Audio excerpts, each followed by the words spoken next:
Hi, and welcome to today's daily reading for the 17th of June. And it's a bright sunny day in southern Ontario, and we're actually in a heat warning state for the next few days. So I'm indoors hiding in the air conditioning. Today's reading is from Wrinkles Don't Hurt by Ruth Fishel. So daily meditations on the joy of aging mindfully. And as always, we have those little illustrations by Bonnie van de Kamp. So June 17th starts with a quote. Well, it's not a quote, actually, it's an old saying. God isn't through with me yet. And Ruth goes on to say, oh no, she doesn't actually. It's a contribution from someone called Diane Crosby, who goes on to say, most of the time I truly am filled with gratitude. Although I don't like the number it says on my license, I am so grateful to have been able to accomplish the dreams I have lived. Certainly the years have taught me about patience, kindness, tolerance, and unconditional love. God has gifted me many times over. Along with the good, there is always the ability to feel and experience pain and hurt and fear. But my faith continues to walk me through a lot of it.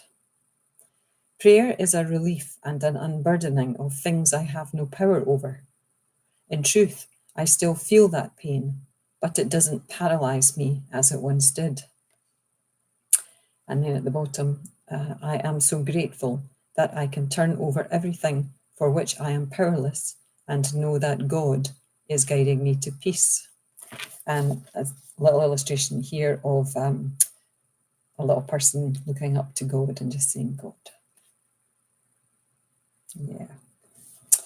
So what about that one then? What about this reading?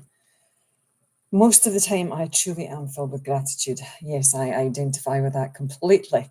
Most of the time, I will go around saying, thank you for that, and thank you for this, and thank you for this food, and thank you for this tea, thank you for this sunshine, thank you for these clothes, thank you. Thank you.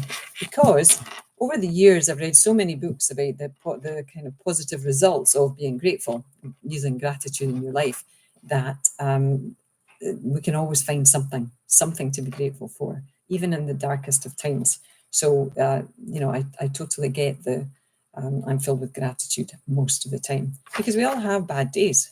Life will dish out these days that we don't want, the ones that kind of make us struggle, and we don't like struggle.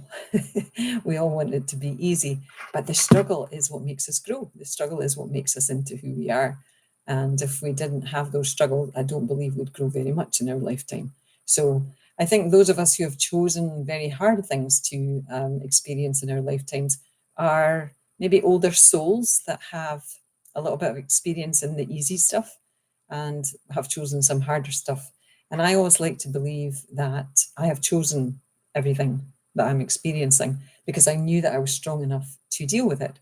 So when I struggle and when I think I can't do this, I think, okay, you can do this because you chose this little path or this little, diversion or detour or whatever it is, because you knew that you could get through it. So it's a really helpful thing to think. Whether it's true or not, I don't know. I can't tell you that I chose all these things for myself in this lifetime, but choosing to believe it makes my life easier. And I'm all about a lazy life. God has gifted me many times over, and he has. But I also have experienced pain and hurt and fear, but my faith continues to walk me through. Now, my faith didn't walk me through for many years because I had kind of turned my back on my faith, and it came back louder than ever last year, at the beginning of last year, my faith in God and in a bigger picture, in something that was much greater than I am. And that's continued to deepen since for the last year. So I get more and more comfortable talking about God because I am comfortable with it myself.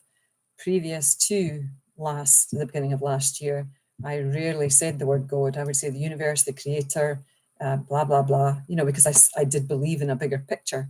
But, my faith kind of went from being, having faith to having faith. It kind of went into a deep cellular level, I think, which sounds very bizarre. And I know I sound bonkers. often in these in these little videos that I do, but this is my truth. This is my truth, and I'm determined to have my strong back and my soft front, where I can say what I believe, and in the hope that it will help someone else, and risk the conflict or judgment or ridicule that might go with that. So strong back, soft front. It's the second time I've shared that statement today, and it's from Brené Brown, who studies shame and vulnerability. So that's my 5 minutes up. I know that I have lots of little gaps to fill because I was away at the cottage, a friend's cottage, for the last few days, and I didn't do my videos, and I still have to catch up on some from May. So anyway, 5 minutes are up, and I will see you again hopefully tomorrow. Bye now. Bye.